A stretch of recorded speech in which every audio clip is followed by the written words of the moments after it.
Bismillahirrahmanirrahim. Assalamualaikum warahmatullahi wabarakatuh.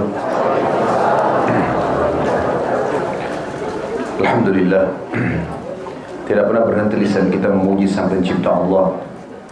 Sebagai seorang muslim, kita sangat yakin bahwasanya yang telah menyiapkan makanan kita, minuman kita, pakaian, udara, air, batu, apa saja yang akhirnya roda kehidupan ini bisa berjalan, ialah Allah. Kalimat la ilaha illallah bukti dari semua itu. Tidak ada Tuhan, pencipta, pemilik, penguasa, semua yang di langit, semua yang di bumi, semua yang di kedalaman lautan kecuali Allah. Dan kita yakini, kita jalankan dalam kehidupan kita sehari-hari kalimat ini dan kita hidup dan mati di atasnya. Allah sebagai pencipta telah menyiapkan semua fasilitas itu dan menyuruh kita untuk menikmati dan juga berterima kasih kepadanya. Bahasa agama kita, terima kasih ini syukur. Siapa yang bersyukur dengan menikmati semua fasilitas tersebut, maka Allah akan tambah untuknya. Dan kalimat syukur ini Allah rangkumkan di satu kalimat yang mudah untuk diucapkan, yaitu Alhamdulillah.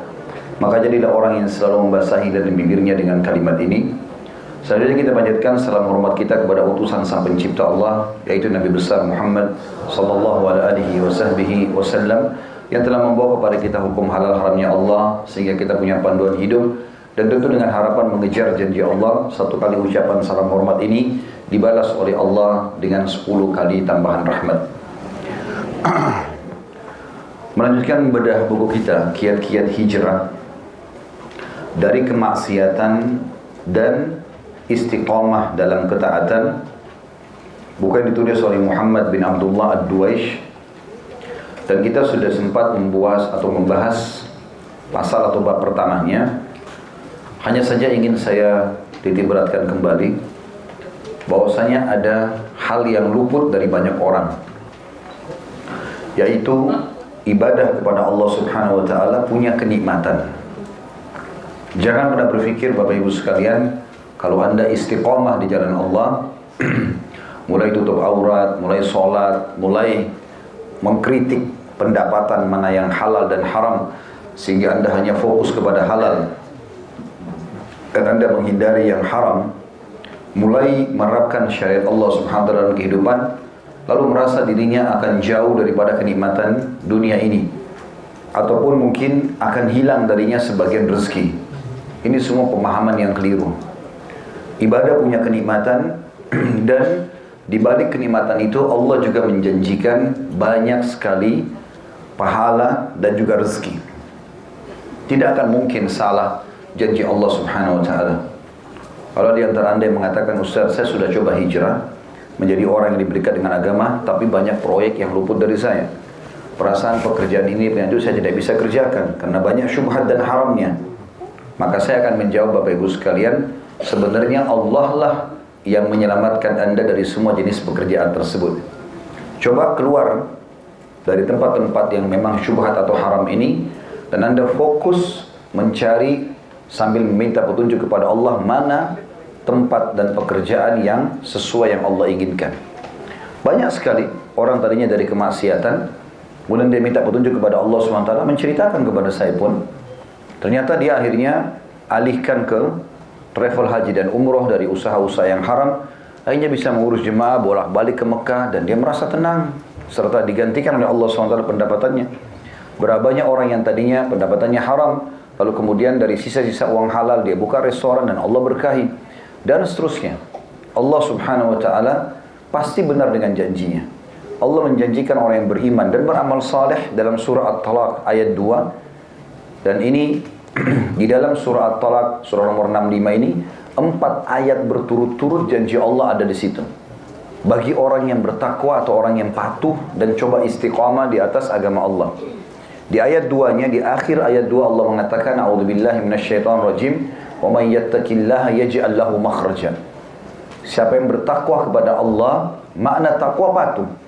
Allah halalkan dia nikmati, Allah haramkan dia jauhi. Allah perintahkan dia kerjakan, Allah larang dia jauhi. Maka Allah mengatakan Allah akan berikan kepadanya makhraja. Kalau teman-teman lagi umroh di Mekah atau di Madinah, di hotelnya, coba perhatikan tangga darurat. Kalau kita mau jalan lewat tangga, lift lagi mati misalnya atau terjadi kebakaran, ada tulisan dalam bahasa Arab. Biasanya kalau bahasa Inggris kan exit ya. Bahasa Arabnya itu mim, kha, ra, jim. Bacanya makhraj.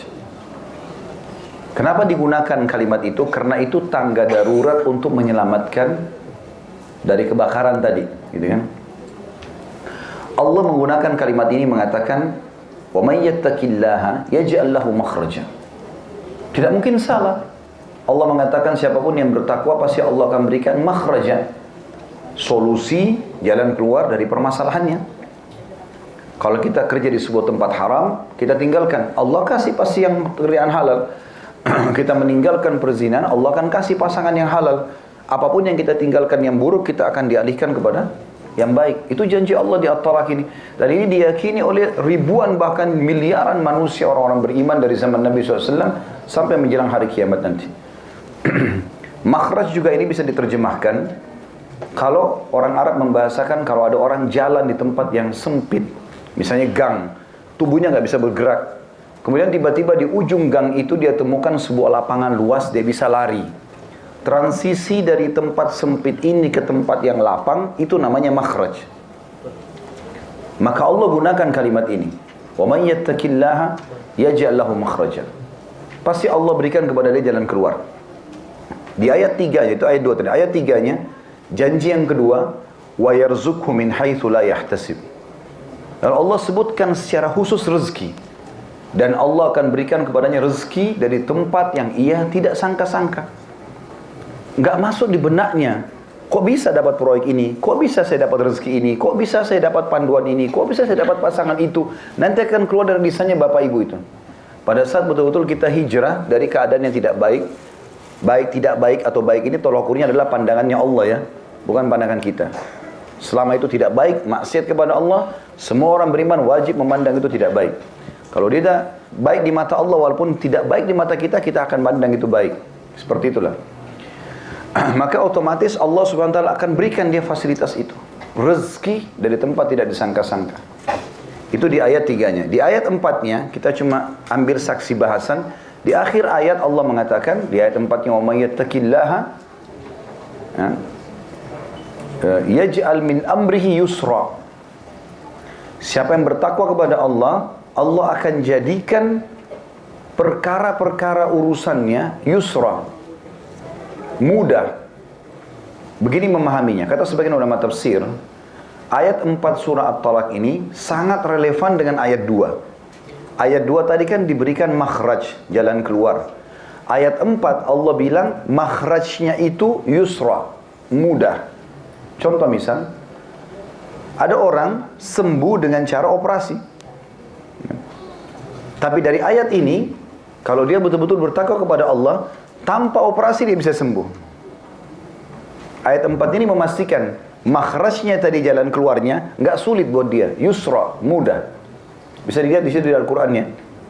Kalau buka aplikasi Al-Qur'an di handphonenya, baca terjemahannya. Kalimat yusra berarti Allah gampangkan atau mudahkan. Yang dimaksud di sini adalah, lihat coba ayat 2-nya.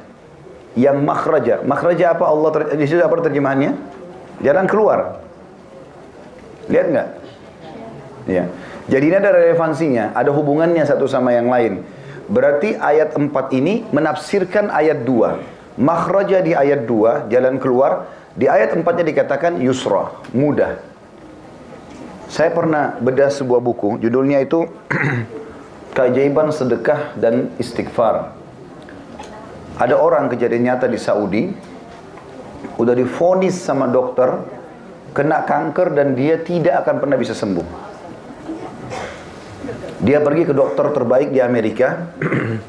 Dokter pun pada saat lihat kanker ini seorang laki-laki, kalau dia ini sudah nggak bisa bertahan lama, karena ini sudah melalui kemoterapi sekian lama, nggak berhasil, sampai semua rambutnya rontok, segala macam hal, ini sudah tinggal tunggu ajal saja. Intinya begitu, secara medis. Dia ceritakan kejadian, dan ini penulis bukunya itu mengangkat kisah itu, kisah nyata. Dia pulang ke Saudi untuk pamit sama keluarganya saja. Pamit sama istri anaknya, kalau saya sudah nggak bisa bertahan lama, ini adalah terapi saya yang terakhir di Amerika, dokter memberikan vonisnya 90% meninggal.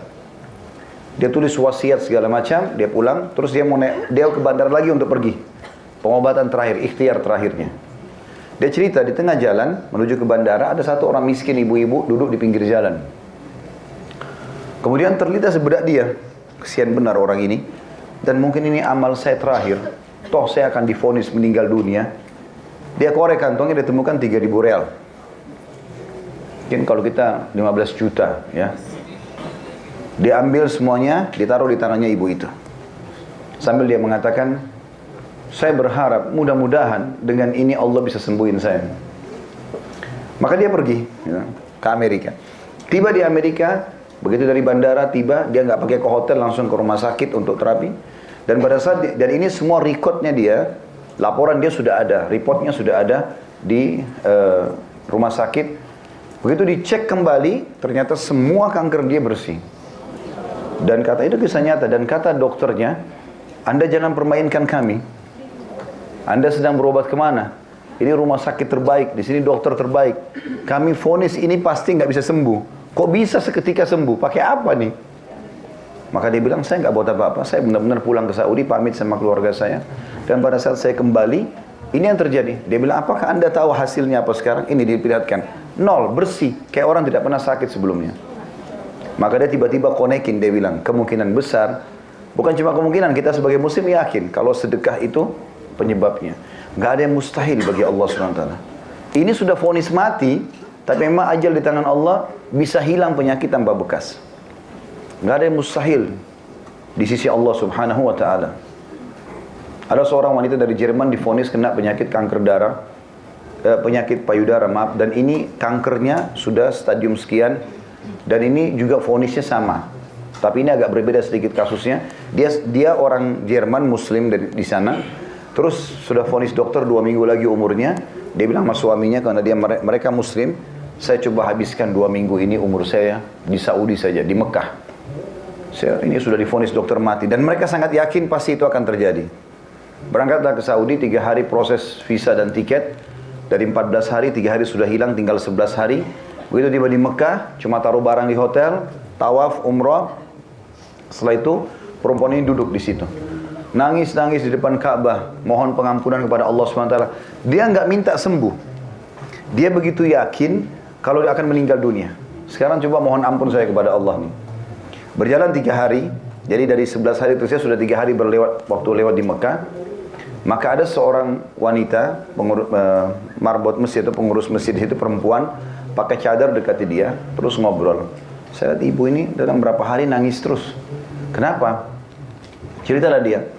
Saya ada penyakit gini dan sekarang. Terus perempuan itu masih muda, masih belasan tahun, terus senyum lalu dia mengatakan, kenapa Anda begitu yakin dengan vonisan dokter?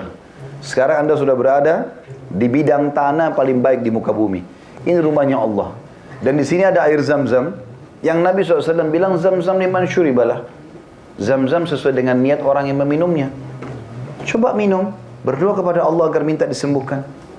Kata perempuan ini, saya nggak pernah terlintas untuk minta sembuh, karena saya yakin vonis dokter sudah benar gitu. Tapi karena perempuan ini bicara begitu, saya ubah niat saya.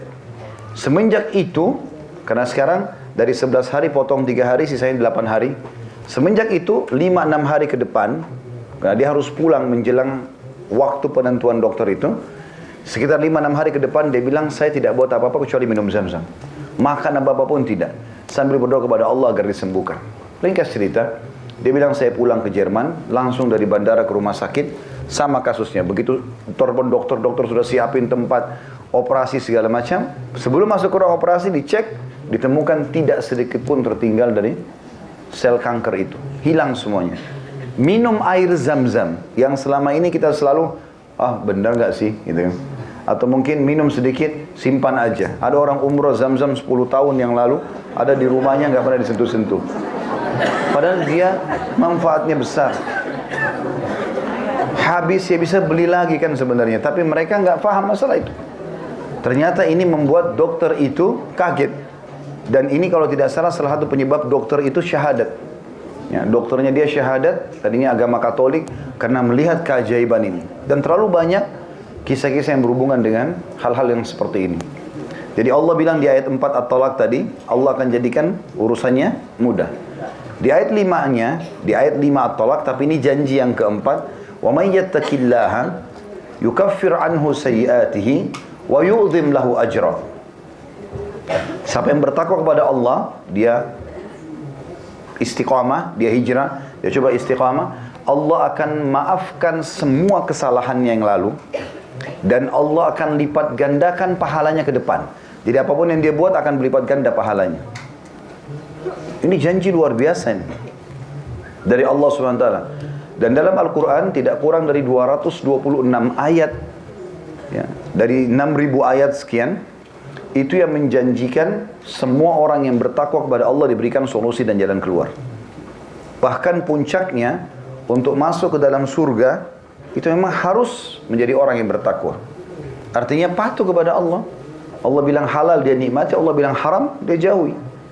Dia istiqamah di situ. Bahasan kita masalah itu. Kiat-kiat hijrah agar bisa istiqamah dalam ketaatan kepada Allah dan meninggalkan kemaksiatan. Dalam surah Al-Imran, surah nomor 3 ayat 133, Allah sebutkan masalah yang masuk surga nanti di akhirat hanya orang yang bertakwa. A'udzubillahi minasyaitonirrajim, wasari'u ila maghfiratin min rabbikum wa jannatin arduha as-samawati wal ardu iddat lil muttaqin. Al-Imran surah nomor 3 ayat 133, dan berlumba-lumbalah kalian kepada pengampunan Tuhan kalian. Udah, masa lalu yang dulu buruk sudah selesai, tutup sekarang. Mulai sisa umurmu dengan baik-baik kata Allah. Berlumba-lumbalah pada pengampunan Tuhanmu dan kejarlah surga yang luasnya seluas langit dan bumi yang hanya dijanjikan untuk orang yang bertakwa. Berarti hanya dikasih untuk orang-orang yang bertakwa di sini. Jadi Bapak Ibu harus hapus dari benaknya, dari kamus pikirannya, bahwasanya orang kalau jadi orang baik berarti dia akan susah hidupnya, ya, dia akan dibenci orang, atau dia akan tidak dapat rezeki, tidak dapat pekerjaan. Enggak, itu enggak benar semua. Karena janji Allah pasti benar. Dan sebagai seorang muslim kita enggak boleh ragu. Makanya pernah ada sahabat datang ke masjid menemui Nabi SAW, lalu dia berkata begini, ya Rasulullah, kakak saya sakit perutnya. Kata Nabi SAW, berikan dia madu. Banyak si adik pulang ke rumah kasih makan madu kakaknya, dia balik lagi, ya Rasulullah belum sembuh. Dia ingin segera sembuh. Rupanya dikasih madu, kakaknya masih menjerit-jerit kesakitan. Apa jawaban Nabi SAW? Sesungguhnya Allah pasti benar dan perut kakakmu yang bohong. Apa maknanya? Gak mungkin Allah salah. Allah menjanjikan dalam surah An-Nahl, ya, surah tentang lebah, itu Allah sebutkan bahwasanya dari perut lebah itu keluar minuman, madu itu, yang akan jadi obat bagi manusia. Dan Nabi SAW mengatakan kesembuhan pasti, tidak ada keraguan, dalam tiga hal. Yang pertama konsumsi madu, yang kedua bekam, mengeluarkan darah kotor dari tubuh, yang ketiga kai, menggunakan besi panas di tempat yang sakit, dikagetin lalu diangkat. Tapi Nabi bilang cuma saya melarang umatku menggunakan kai. Riwayat lain, jadikan dia pengobatan terakhir kalian. Tapi madu di sini sama bekam disebutkan. Yang kita ingin titik beratkan bagaimana Nabi SAW menanamkan keyakinan ke diri sahabat ini. Kalau belum sembuh sabar, ada prosesnya. Jangan langsung kau vonis, oh berarti madu nggak sembuhin. Loh kok bisa? Bagaimana bisa? Dan kita juga kalau sedang berobat, kita harus pahami dalam syariat kita bahwasanya orang berobat itu diikuti dengan keyakinan. Saya pernah temuin seorang dokter atau sugestinya ya, dari Dammam di Saudi datang ke Indonesia. Dia ngobrol-ngobrol, dia ingin buka rumah sakit yang besar, dan rumah sakit ini maksud dia, ayo kita gratisin orang apalah segala kegiatan sosial. Sambil kami ngobrol-ngobrol, sampailah kepada pengobatan. Dia bilang sebenarnya di dalam tubuh manusia itu sudah ada sistem antibodi yang sangat kuat. Kalau dokter faham, dia cuma tunggangi antibodi itu supaya bisa melawan penyakit. Dan itu yang paling kuat bukan konsumsi obat, tapi motivasi, gitu kan? Dia bilang sama pasiennya, Anda pasti sembuh. Yakin begini dan begitu, misalnya. Itu lebih kuat daripada minum obatnya sendiri. Karena dia akan berbesar hati untuk bisa semangat hidup lagi, seperti itulah. Dia bilang pernah kejadian, ada orang datang kepada saya di rumah sakit dia di Dammam. Dia bawa resep dokter, dengan nama-nama dokter yang pernah dia berobat. Rupanya kata dokter ini yang sedang bicara sama saya lihat obat-obatnya bagus semua. Juga dokter-dokter yang disebut namanya dokter spesialis semua. Udah cukup gitu loh. Bahkan itu mungkin lebih pintar daripada saya. Cuma orang ini kayak penuh dengan was-was dalam dirinya. Dia bilang, apa yang Anda mau? Dia bilang, saya mau sembuh dok. Baik, kata dia. Dia cerita sama saya sendiri ya. Dia bilang, saya masuk ke dalam, saya ambil suntik yang baru, saya isi dengan air putih biasa. Lalu kemudian saya keluar, saya bilang, saya akan suntik Anda. Kalau tidak sembuh dengan suntikan ini, Anda tidak akan sembuh selamanya. Dia bilang, saya suntik dia. 2 hari kemudian dia telepon saya, dok saya sudah sembuh. Ternyata ada was-was saja ini permasalahannya. Jadi sebenarnya kuasa Allah subhanahu wa ta'ala, Allah bisa melakukan apa saja, ya, dan itu tidak perlu diragukan. Dan Allah membukakan banyak sekali pintu-pintu kebaikan bagi orang yang bertakwa. Saran saya saja, Bapak Ibu tonton ceramah kami di YouTube, judulnya Indahnya Menjadi Seorang Mukmin. Saya akan langsung sebutkan itu ada 17 manfaat menjadi orang-orang yang istiqamah ataupun jadi orang baik. Kata penulis, karena itulah periksalah diri Anda wahai saudaraku yang mulia, dan lihatlah keadaan Anda dan hubungannya dengan perbuatan maksiat terhadap Allah Subhanahu wa taala. Apakah Anda termasuk orang yang bergembira dengan kemaksiatan, mencarinya dan berusaha mendapatkannya? Waspadalah, jangan sampai kelezatan syahwat melalaikan Anda dari pahitnya dosa, dan jangan sampai api hawa nafsu membakar atom keimanan dan kesolehan dalam hati Anda. Yang pertama Allah angkat dari hati seorang hamba yang melakukan kemaksiatan adalah kenikmatan ibadah itu. Begini maksudnya. Kalau teman-teman hadir di sini bilang sama saya, Ustaz, saya kalau sholat susah sekali khusyuk, sering menghayal. Saya kalau mau zikir malas rasanya, baca Quran malas. Setiap kalau mau buat pahala, sholat malam lah dan selain malas, kayaknya sulit. Tapi kalau buat maksiat itu mudah. Apa yang sedang terjadi? Anda memang sedang diangkat sedang Allah angkat nikmat, ya, kenikmatan ibadah itu karena maksiat yang dibuka. Itu yang paling pertama Allah angkat. Jadi Allah nggak langsung butain matanya orang bermaksiat. Allah misalnya patahin kakinya, bisa saja Allah lakukan.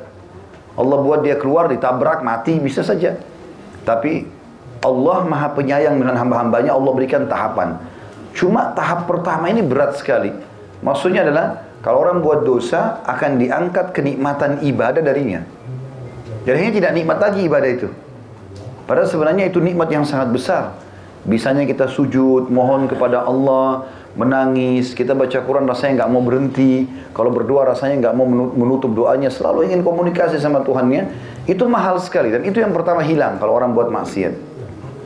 Kalau Bapak Ibu merasakan ini, maka perbanyak taubat kepada Allah SWT. Dan saya katakan itu hari, saya ingatkan kembali terapinya. Coba terapkan seminggu, kalau bagus sampai sebulan ke depan. Mulai hari ini coba terapi. Semua ketaatan yang Allah sudah perintahkan, nggak usah ditambah. Seperti misalnya Bapak Ibu biasa sholat 5 waktu wajib, oke? Sholat sunnah yang Bapak Ibu mampu lakukan. Coba lakukan misalnya zikir pagi petang, oke? Misalnya baca Quran 10 ayat per hari, atau jenguk orang sakit, bakti sama orang tua. Apa yang Bapak Ibu biasa kerjakan saja, dikerjakan. Tapi sisi yang lain, Bapak Ibu lebih tahu masing-masing dosa apa yang sedang Anda lakukan, tutup kerannya. Jangan lakukan lagi dosa itu. Biarkan ketaatan ini terus naik, dan ini tertutup. Nanti di sini akan ada kehusyuannya. Akan muncul nanti perasaan nyaman sholat itu, nyaman baca Quran itu, dan seterusnya, karena dosanya sudah tertutup. Kalau ini masih dibuka dan masih berimbang, maka tidak ada kenikmatan ibadah, tidak ada kenikmatan juga berbuat dosa itu. Ya. Saya kasih contoh tuh hari kalau masih ingat. Kalau ada orang menggabungkan ini, misal dia mabuk, tapi dia juga jaga sholat. Dia mabuk jam 2 malam, jam 4 subuh azan subuh misalnya. Sambil mabuk, sambil nggak enak dia. Ini saya mau mabuk, tapi sebentar azan subuh. Jadi mabuknya nggak enak, karena dia mau gabung dua-duanya. Nggak bisa ketemu, seperti minyak sama air. Dia pakai jilbab atau pakai cadar, tapi masih mau pacaran misalnya. Atau laki-lakinya sudah mulai masuk masjid, sudah mulai baik, tapi pacaran. Dia serba salah. Mau gandengan nggak enak, mau jalan sama-sama nggak enak, ketakutan sana sini. Karena dia mau gabungin keduanya, nggak bisa ketemu ini. Bapak Ibu harus menjadi orang baik sekalian, supaya rasakan kenikmatannya ibadah itu. Atau jadi orang buruk sekalian, tapi ini bahaya, ujungnya neraka. Jangan berada di tengah-tengah. Karena banyak orang begitu. Ya apalah istilahnya, abu-abu atau yang.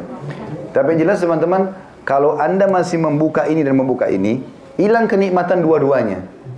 Kenikmatan ibadahnya nggak ada, kenikmatan dosanya juga nggak ada. Gitu. Memang harus ditutup salah satunya.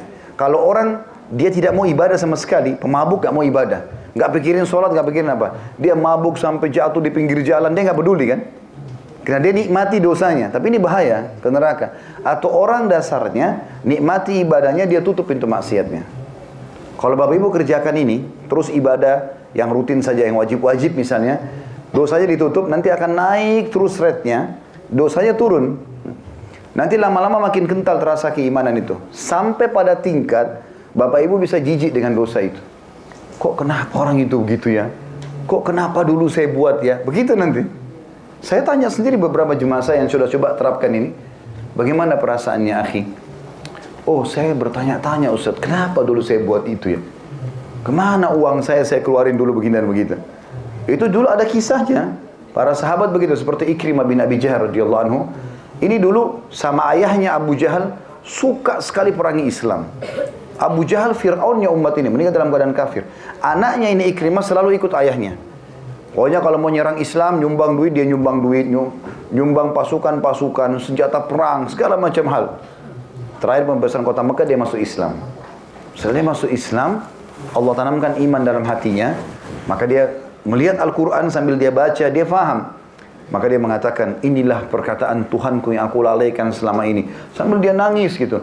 Lalu dia mengatakan, ya Rasulullah, sebagai bukti keimanan saya, dan pembersihan terhadap kesalahan saya yang lalu, maksudnya supaya jangan ada bekasnya, maka saya akan berinfak di jalan Allah sebesar dulu saya infak untuk memerangi agama Allah ini. Maka dia menebus kesalahannya dulu dengan membayar infaknya. Misal dulu dia sering, naudzubillah, mudah-mudahan sih tidak, tapi ada orang sering traktir temannya di diskotik, perzinahan, hotel dia yang bayarin segala macam. Sekarang bentuk taubatnya dia harus bersihkan itu. Kira-kira supaya dia bisa rasakan kenikmatan imannya. Kira-kira dulu saya biasa bayarin orang berapa sih? Sedekahin sejumlah itu walaupun dicicil. Dengan niat membersihkan itu. Insya Allah akan hilang. Karena selama bekas ada, maka kita akan terus mengingat. Kenapa teman-teman ada yang pernah berbuat dosa, setahun kemudian terjerumus lagi? Karena dia nggak bersihkan bekasnya.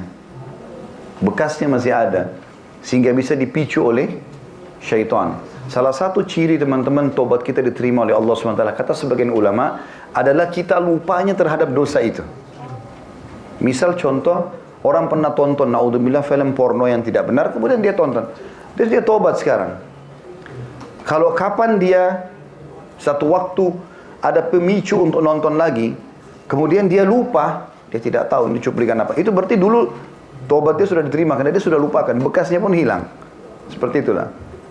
Ini harus dilakukan. Mirip juga ini contoh yang lain ya. Kalau kita mau minta maaf sama orang, minta maaf sama orang teman-teman, tidak bisa dengan ucapan maaf saja. Coba hilangkan sesuatu pemicu yang membuat dia masih dendam sama kita. Contoh, kita pegang seember air, niatnya mau dibuang air itu ya. Kita mau buang di depan rumah kita, lewat seseorang, kita tidak niat melempar air ke dia, tapi lewat, terus kita siram, kena dia. Apa yang harus kita lakukan? Minta maaf. Cukup sampai situ? Bajunya basah. Masalahnya. Kalau kita cuma bilang, maafin saya ya, nggak cukup. Coba tawarin lebih jauh daripada itu. Ada bekas loh. Bajunya basah, saya gantiin baju lain ya. Kalau dia betul-betul sudah mengatakan, udah nggak apa-apa, saya sudah maafin, clear. Nggak ada masalah. Kita nggak akan ada beban itu. Contoh saja. Seperti itulah kurang lebih gambaran apa yang kita ingin titik beratkan ini.